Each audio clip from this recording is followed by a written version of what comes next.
Well, ladies and gentlemen, thank you very much for coming along to hear my presentation today. I'm very conscious that I've met a number of you in hearings, and in some cases we've quoted the things we've learnt from you. But we, of course, have a final report to write. John Walsh is the Associate Commissioner for this inquiry, and I'm pleased to say that John is expecting to be here today to attend the Congress, but I don't think he's arrived as yet, but hopefully you'll see him around the place. Thank you also to the Alliance for inviting this presentation.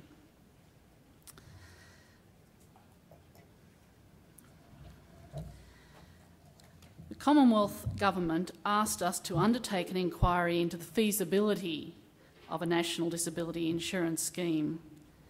Now, I appreciate there has been a very long genesis to get to this point, and people have already referred to the shutout report and the very good work done by the Disability Investment Group. And you go back a long way if you wish, right back to the Whitlam government to find other similar proposals. But the Commission very much looked at it with a set of fresh eyes. Unlike John Walsh, I don't have a lived experience of a person with a disability. And as you've heard, I am an economist. And how could a cold-hearted economist come to this issue with anything but very clear thinking about whether this idea was feasible or not? So I don't want you to think that you had a softie as your presiding commissioner for this. We've undertaken extensive consultations. Over 600 submissions have been received on just the issues paper. And we've had many personal responses. And I have read all the personal responses. We have read all of the submissions. We've undertaken public hearings, and I know a number of you travelled at great lengths to participate in those public hearings. We will finalise our draft report soon, in July, and this will follow the hearings we've undertaken very recently, our further consultations which are continuing this month, and further submissions on the draft report. So it's quite an open process, very transparent. If you don't like the ideas you've read in the report, or if you don't like the ideas you see up on the screen or here today, there is still the opportunity to put some comments in, although we'd like to receive those comments as soon as possible. Our formal due date was the end of April. We are still learning and listening, and I'm still finding myself taken aback by the deficiencies in the current arrangements. And if you only have a small amount of time, I'd suggest you might look at the transcript for the Brisbane hearings.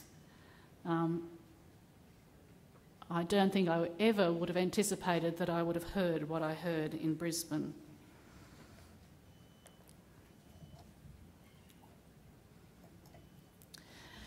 Key problems the Commission has identified with the current arrangements are that they're underfunded, they're unfair, they're fragmented, and they're inefficient.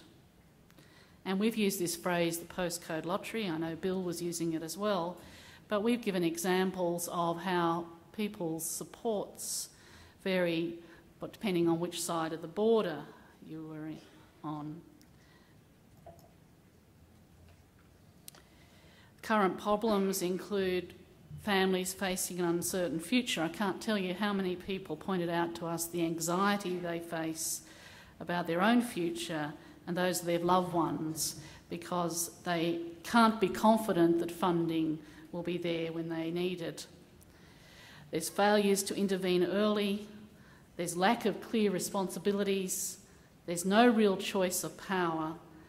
The system is unsustainable, and that's been told to us by some state governments. It's inefficient and it has poor governance. It's a maze or a confusopoly, as somebody explained it to us, and it has a poor evidence base. in my naivety, I thought I should start by mapping the current system, and I started doing this from day one, and I had a spreadsheet and I had a program that would help me map the system, and after about 2 weeks I just completely gave up. It was impossible to do. And so to the individuals that I said, could you help me map it, I haven't come back to you for a reason. It can't be done by this human being. Our key conclusion is that governments need to take action. The funding of necessary and reasonable support services for people with a disability should be a core function of government. Family and friends and the wider community will always be crucial, and no system can or should ever replace them. But we need better, more certain and fairer arrangements. And I want to emphasise that phrase, a core function of government, because it does have implications for how it is funded. Systemic change is feasible and necessary. We suggest in the draft report that there should be 2 schemes, and there are practical solutions to complex design issues. Now, I know you're all very busy people. The first thing to note is that the draft report may say things you didn't expect, and there's a lot of detail in the full report.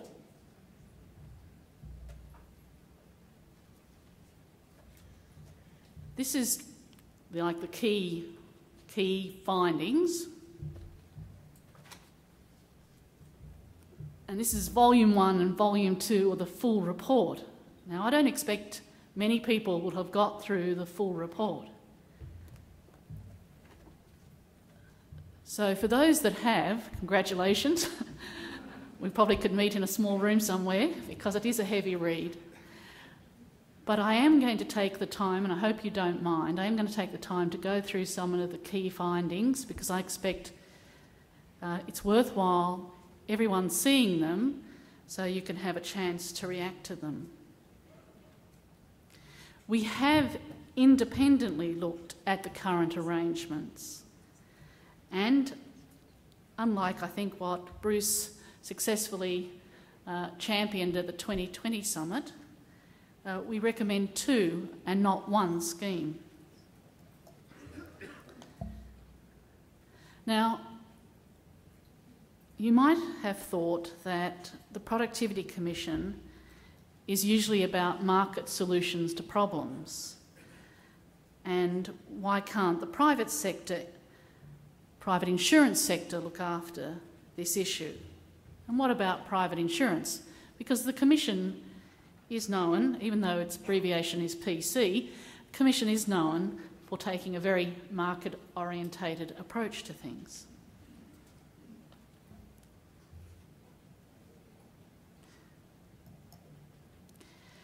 Well, we did look at that issue long and hard, and we do not consider that the private insurance market is able to operate well in the area of long-term care and support. The insurance cover you would need would be very substantial in many cases, and most people would underestimate the risk and the cost. The present cover you can get, and I did spend time trying to work out if I could get cover, is not enough for a significant long-term disability, and I think people do not appreciate that in the community. You cannot get the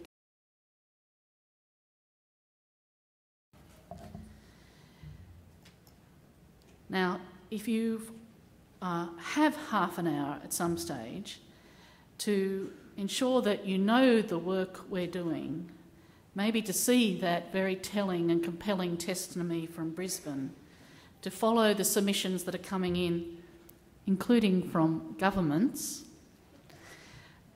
you may wish to go to our website, www.pc.gov.au. And for the first time ever, we have a key features document. And why should you look? Because press reports and some commentaries have been wrong, and the report does contain a lot of detail. And while I'm not a politician, I do think you might want to follow what some of the state governments are saying in their response to us.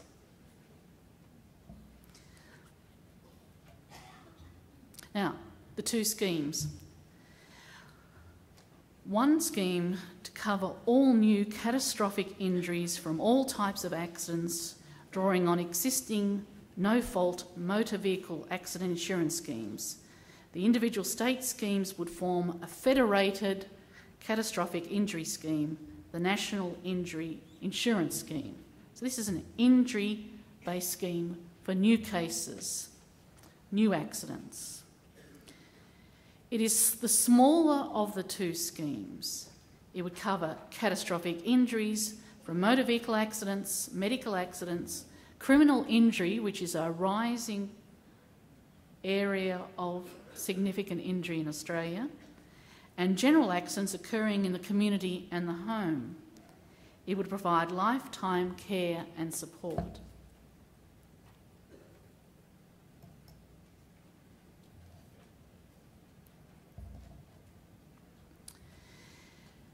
Now, we make reference to the existing motor vehicle accident schemes, and that's because a number of them are well-run schemes that offer lifetime care and support of a standard that we think would be worthwhile replicating in all the states and territories of Australia. It would use as its revenue existing state revenue sources such as the compulsory third-party premiums, and we suggest a small increase in rates. I did say small there, we might come back to that. It would send useful price signals. If local government has, or state governments, have very liberal trading laws for pubs and nightclubs and so on, they don't provide public transport at night time, the taxi queue stretches from here to the end of the stadium, you're going to end up with criminal injury cases. Now, we think it's useful that price signals are set when you can alter people's behaviour, you can alter people's circumstance in terms of their likelihood of having an injury. The scheme would start with only new cases, 800 a year, and we, on very preliminary costs, estimated it would cost $685 million a year. It would start, we suggest it could start in 2013. Now, that's not far away, and you might say, gee, that's ambitious. But state officials have been talking about this for, I think, 7 years. 7 years. So we anticipate that they actually could take action fairly quickly. Now, why have two schemes? Because everyone knows that economists like economies of scale. Well, you don't change something if it isn't broke. And there are good schemes operating in a number of the states, like the Lifetime scheme in New South Wales. It's only a small scheme, but has been operating well. A number of people came along to our hearings, reported very favourably on the Traffic Accident Commission of Victoria. And Tasmania has a scheme that's been operating for a long time, providing long-term care and support. So the question we had in our mind is, if there are good schemes operating on a no-fault basis, why couldn't the states move quickly to instituting this reform? You would still retain premiums and price signals. You could have reform achieved promptly, and this is something that effectively the states and local government could manage, and manage within their existing resources.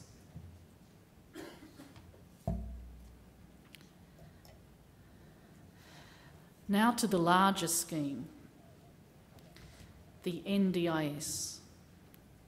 It would provide universal insurance cover. Now, you may have heard press reports, or may have seen press reports suggesting that only 360,000 people would be covered, but that's not true. It would provide universal insurance cover, just as all of us are covered by Medicare. Support would be provided on the basis of reasonable need. So just in case you have some politician or someone else at some stage saying this is all about wants, remember our cruel hearts, it's reasonable need. Support would be focused on the individual and their carers. And there would be certainty of support over the long term, and there would be choice in the provision of services.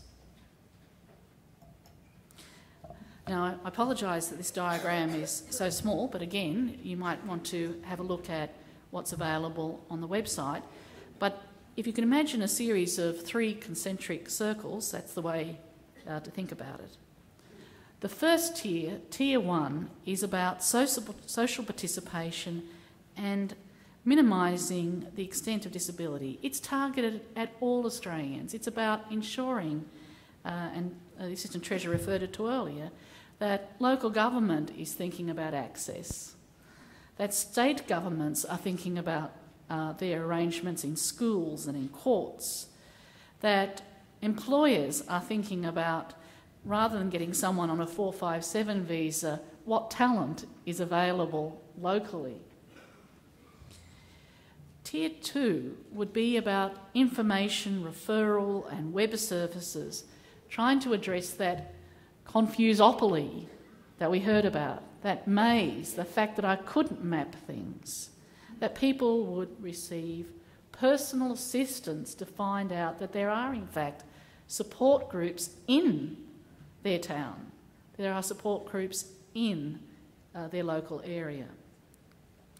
And we anticipate that up to 4 million people would receive that sort of personal referral and assistance, arranging appointments, finding out the right person, ensuring that people received not just a pass-off, but real positive referral experiences. And Tier 3, now this is about the individualised packages. People would receive funded support. It would start from birth for some individuals. It would go to age, pension age, and I'll come back to the aged issue later. And it would provide support for people who have a significant core activity limitations, and we estimate on the basis of data available at the time of the draft, 225,000 people would be eligible. People who have an intellectual disability, not already in the first group, there's probably 50,000 people would receive a package under that category. Early intervention, and we acknowledge that no eligibility criteria is going to be so perfect that there aren't going to be some people who need to be in the scheme, even though we don't know exactly who they are now. So I'll come later to the eligibility criteria just to explain that we have allowed for the fact that there would be some people who would get considerable benefits that may not fit those first 3 criteria I mentioned. Reasonableness tests permeate the report. Everything's about reasonable and necessary. We think 360,000 people would receive individualised packages. Now, I've got a complex slide here on the costs, but the ones that people are quoting to you is the 6.3 billion. That's it's a median of the costs, and that would be $280 per Australian per year in terms of costs. Sounds a lot of money, I know, $280, but it's half of 1% of our gross domestic product a year. Half of 1%. The gross cost, the median gross cost we think is around 12.5 billion. And the difference between the gross and the net is that there's already expenditure of about $6 billion now. So $6 billion, another $6 billion. We're suggesting a doubling of funding. And this is the key point: funding from consolidated revenue according to a strict formula.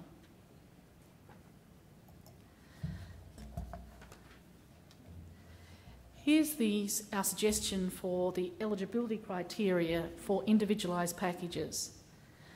People with significant core activity limitations in communication, mobility or self-care, people who have an intellectual disability, early intervention groups, and I don't mean early meaning childhood. We refer to the fact that people may need intervention when they're diagnosed with MS and need intervention to assist them to retain, for example, bladder control. Early intervention doesn't just mean for children under a certain age. I know that in some states early intervention cuts out a particular age. That's not what we're suggesting here. And this group, unknown who they are, but they would have large identifiable benefits and support that would not otherwise be realised. Now, a point to note is that we haven't used the words severe or profound. And I know there are a lot of people going around talking about severe and profound, but I haven't used that. We haven't used that in our report. Now again, apologies because there's a lot of information in here, but if I can just talk you through it, let's see how we go. People with disabilities are front and centre. They're the bit in dark blue. It's their needs, as they see them initially in the discussions, and their assessed needs and the approved spending plan, which determines the types and the nature of services that they would receive. They could have the assistance of a disability support organisation to either help them navigate through the system or to act as a broker or a personal advocate to help them develop their personal plan to manage the services they want. But after the assessment, that person would effectively have an individualised package. And I say individualised because I don't mean, right, you're in that slot, that's what you get. I mean, it's for your set of circumstances. We are proposing that carers, if they wished, would also be assessed for the supports that they need. Funding would then be allocated. Some individuals will want to manage their own funds. Some would be happy to have an organisation manage the funds for them. Some will just want to nominate the services they're after. And at the bottom of that diagram, you can see that there could be private for-profit firms, there would be non-government organisations. Some people may want to pay their neighbours to do their shopping, something like that. There would be specialist disability service providers, as there are now, and there would be, in some cases, state and local government providing services as well. There'd also be the agency, the National Disability Insurance Agency, who would undertake the assessment, who would finalise, working with the individual and their families, where appropriate, the plan. And they would have local people on the ground who would provide support and liaise between the individual and the agency and with other government services to ensure that people aren't locked out of services that they should have access and rights to receive. One of the key elements of our thinking is choice. People would have choice of managing their own package within rules, choice of service providers,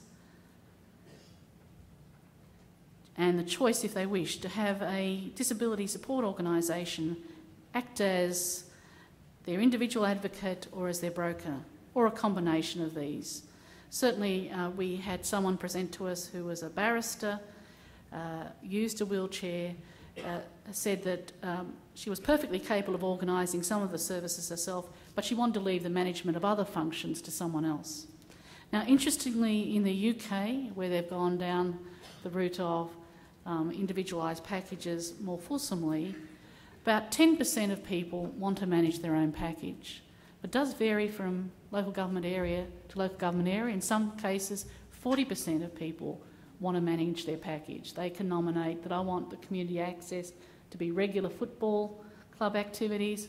I want the access to be related to writing classes or art or whatever. And we very much noted the experience of some people with, in Victoria with fairly embryonic individualised packages here. What's in and what's out? Now, if I had my time again, in the draft report I would have made it much clearer that the ins and the outs we've just summarised. We didn't realise that we were going to set off so many hairs, of people being anxious that we hadn't listed their aid and their appliance, because we just said aids and appliances.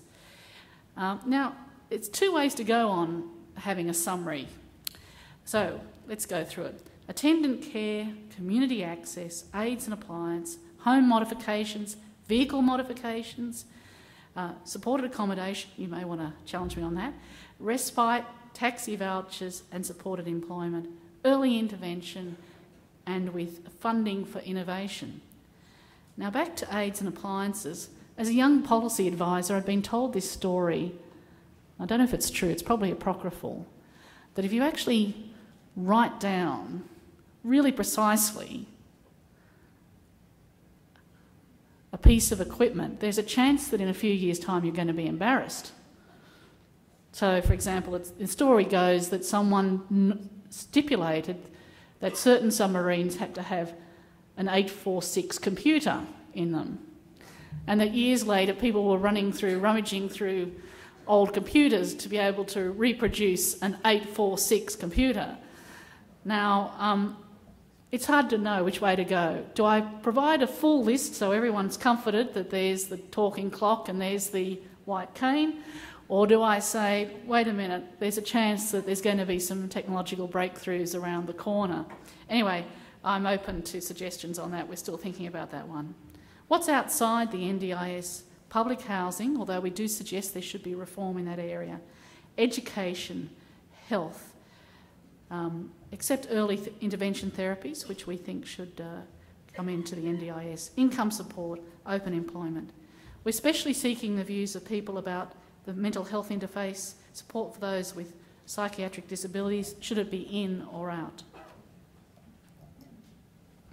The cost estimates are preliminary, and we are recommending a doubling of funding based on the material we had available at the time of the draft report. We are going to be doing further work on the costings.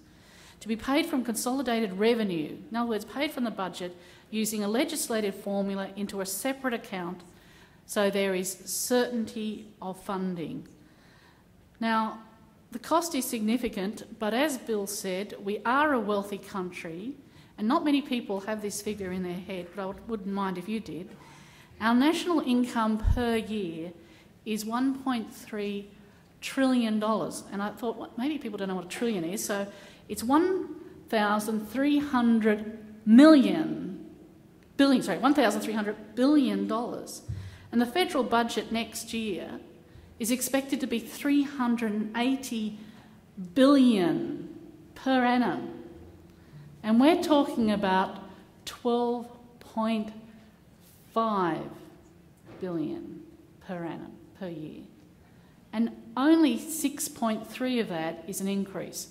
So think about it as 6.3 for an economy that produces 1,300. 6.3 to 1,300.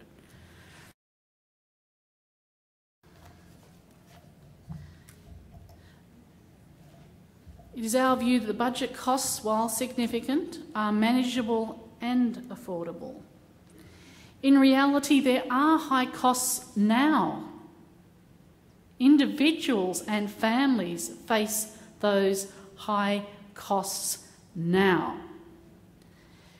Waiting years for necessary services, respite becoming effectively emergency supported accommodation, individuals and families worrying about basic services into the future. There is a cost to that.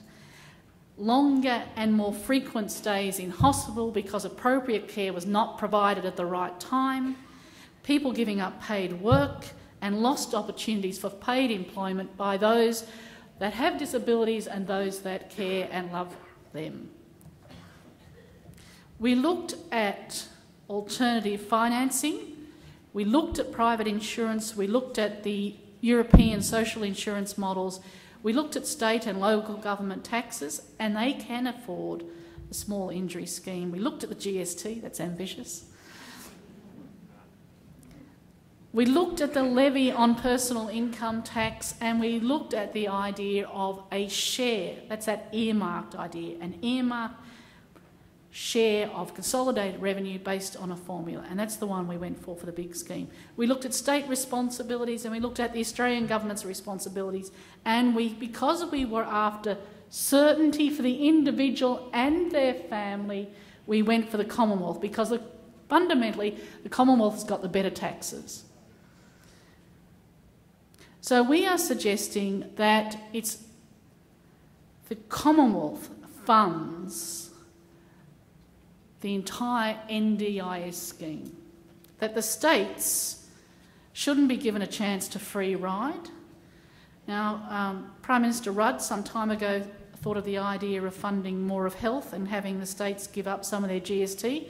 Didn't go down very well. We're not suggesting that. States could write a cheque to the Commonwealth to say, at the moment we're paying $6 billion, here's our $6 billion and you pay for the whole lot. You could take a raise again to special purpose payments, which are money from the Commonwealth to the states. But in the end, what we thought should happen is the Commonwealth should pay for the total amount of the NDIS, and the states should cut some very inefficient taxes, such as stamp duties on mortgages and stamp duties on insurance, because you don't want to find that you're paying money to the states for services they don't really need to provide, because those services will be provided by the Commonwealth Government. The report does not say there should be an increase in the Medicare levy. It's one way to go, but not the option we favoured in the draft report. I know a number of people here have told us in hearings that that's the option you favour. It's one way to go, but you have to know that the Medicare levy at 1.5% only covers a tiny fraction of the cost of health. We don't have a levy for the age pension. We think the age pension is core government business. So tell me why we need a levy for something that you think is core government business.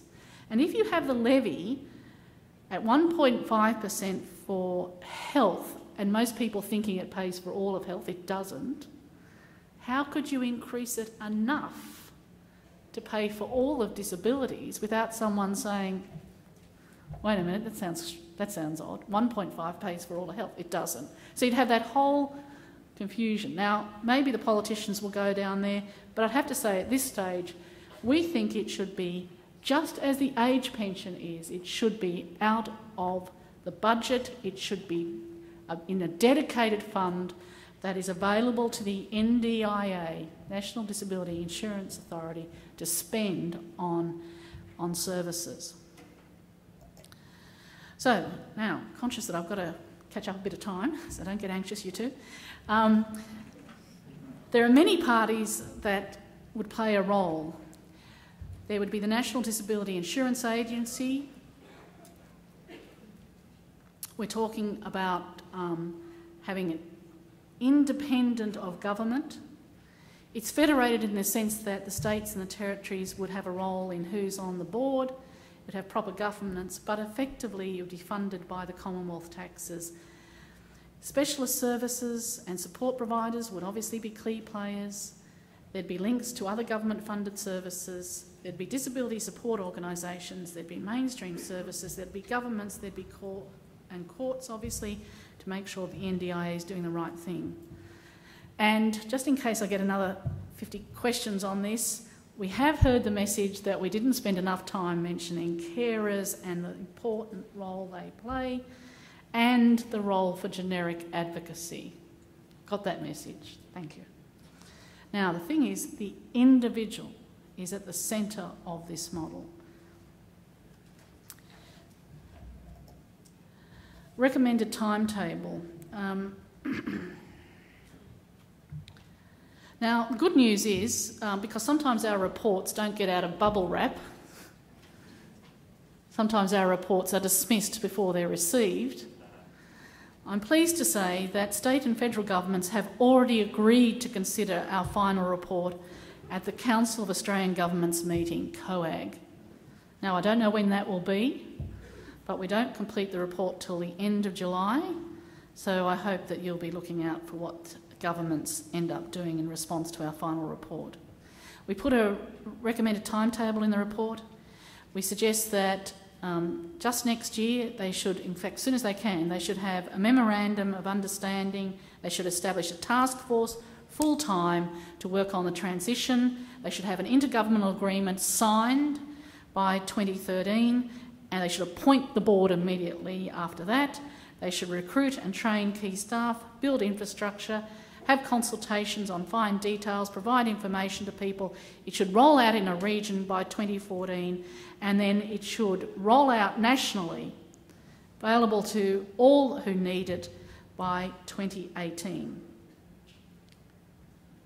And we have heard feedback from participants that they think a trial rollout should occur in more than one region, and maybe, in fact, in every state that agrees to participate. Recommended timetable for the injury scheme is a little faster because they've been thinking about it for so long.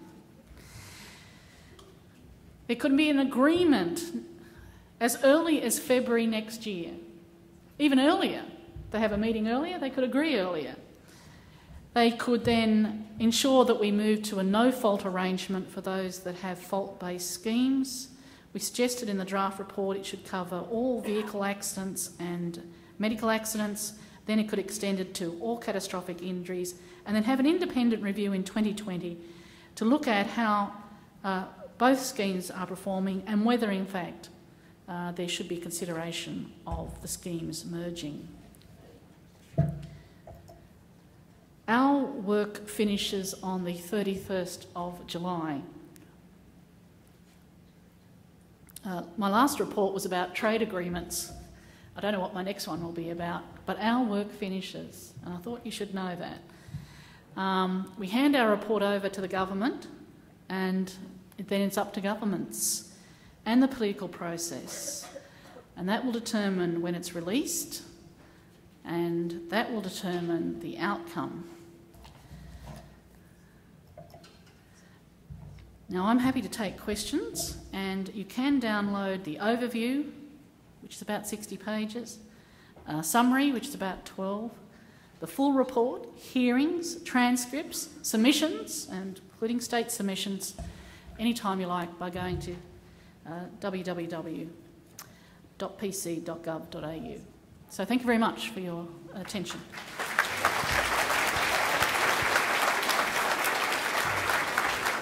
Thanks very much. And we will take a couple of questions now, but Patricia, you'll be around.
Well, we take all submissions and carefully consider them, and I don't think I will get into a discussion about individual submissions at this stage, John. Thank you. Okay, there's a second question up there, please. Yes. I'm at the back here. There. There we go. I've got my book up. Okay, I'm Margaret Stevens. I'm from the Women with Disabilities Victoria. So far, I'm of the understanding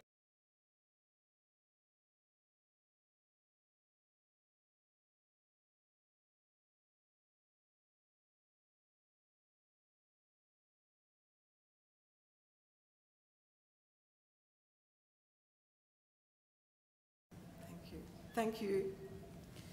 Well, we have had a number, Margaret, thank you for your question. We have had a number of submissions, commentary provided to us on a gender perspective, and we did seek information about incidence and prevalence of disability on a gender perspective. So we have considered that issue. I don't think you'll find a lengthy section in the report on it at all, because in some ways, if you have individualised needs addressed on a reasonable and necessary basis, you don't need to have a gender in terms of the design of a particular program. At the moment, we've got autism programs and we've got 8 oxygen programs for the supply of oxygen around the country, and you have a next initiative and you have a program for that. Because we want to have people getting reasonable and necessary needs, we consider that all individuals, regardless of gender or location or race, would receive what they needed.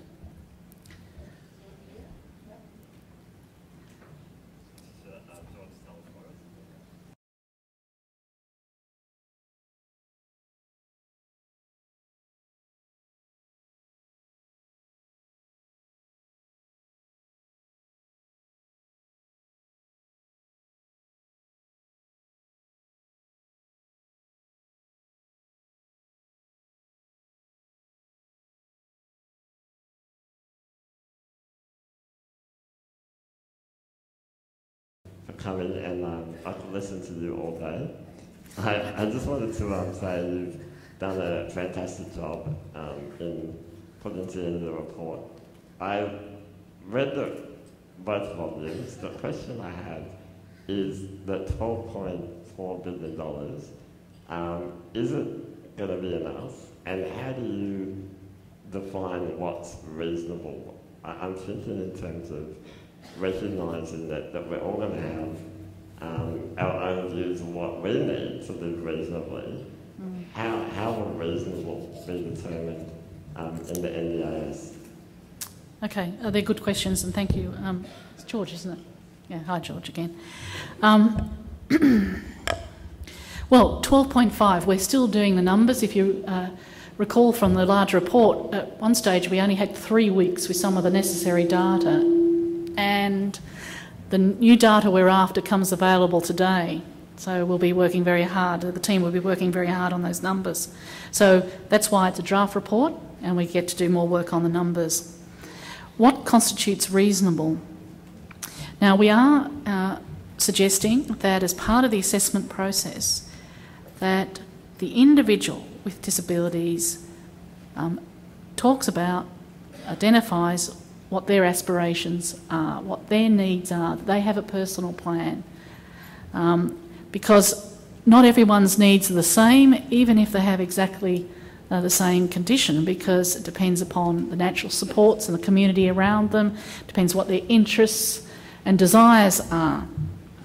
So it starts with the individual identifying what they need. Then there is a discussion, there is an assessment process. Now, not everyone is an angel, and people can have very high needs, higher than probably what the Australian community would think would be reasonable. So there has to be some mentoring process. And for those of you that are about to tell me, but in UK it's all self-assessment, The report does deal with that and is not all self-assessment. It is not all self-assessment in the UK. There has to be some sort of reasonable check and balance. What constitutes reasonable? Some of those well-functioning state schemes I referred to use these terms in legislation, reasonable and necessary.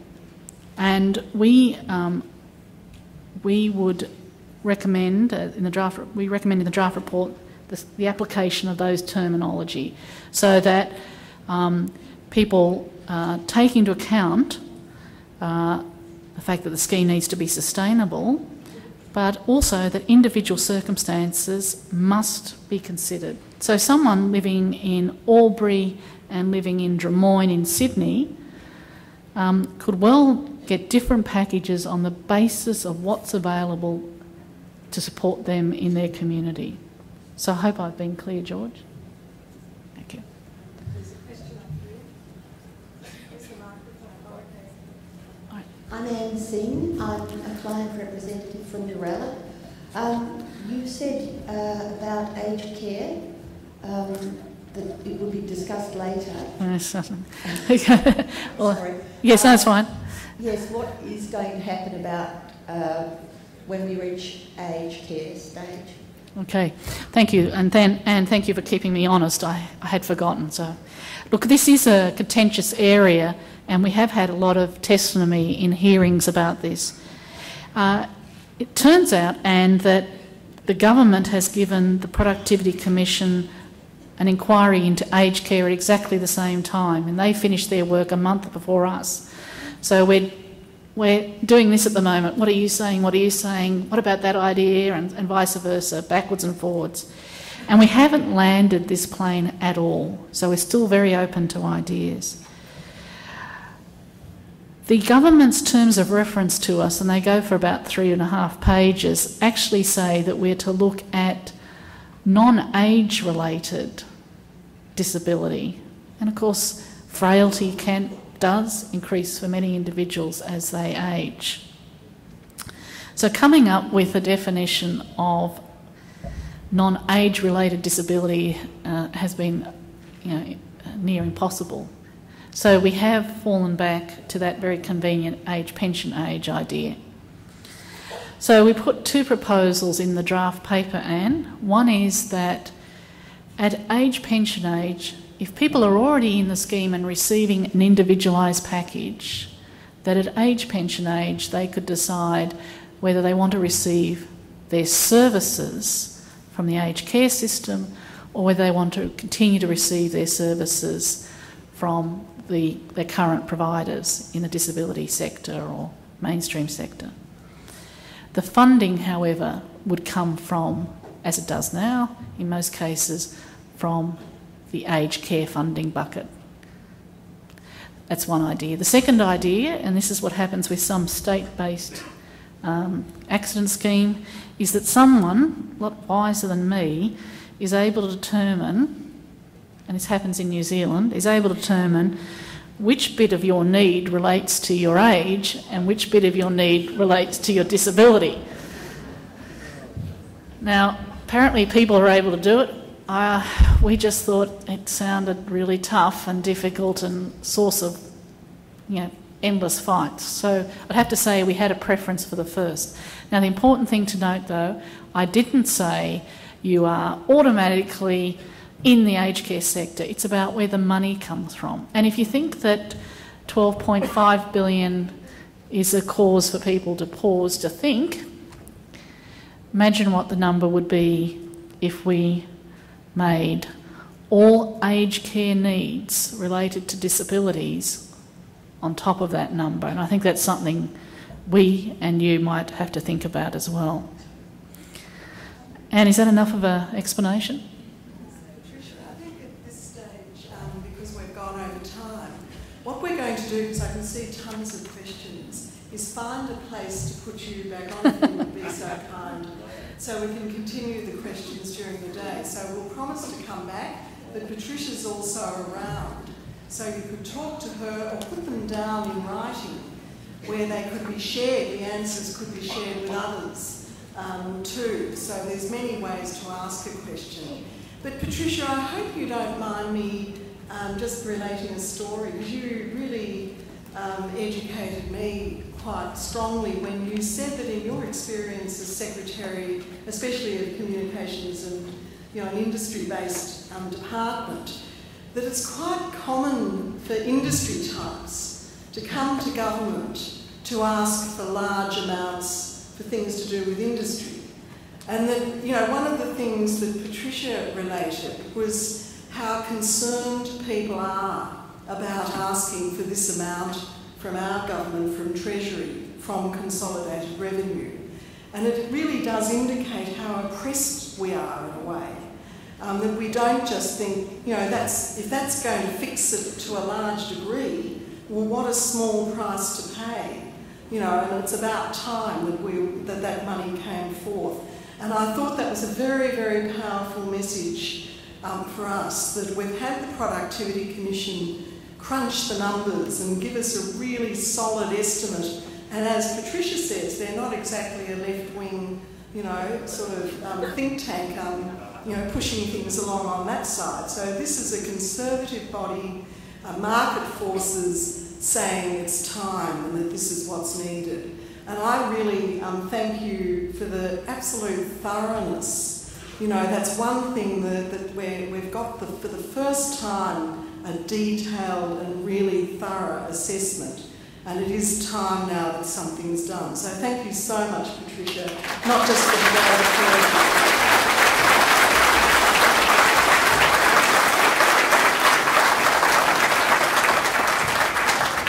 And now it's time for your welcome cup of tea and coffee.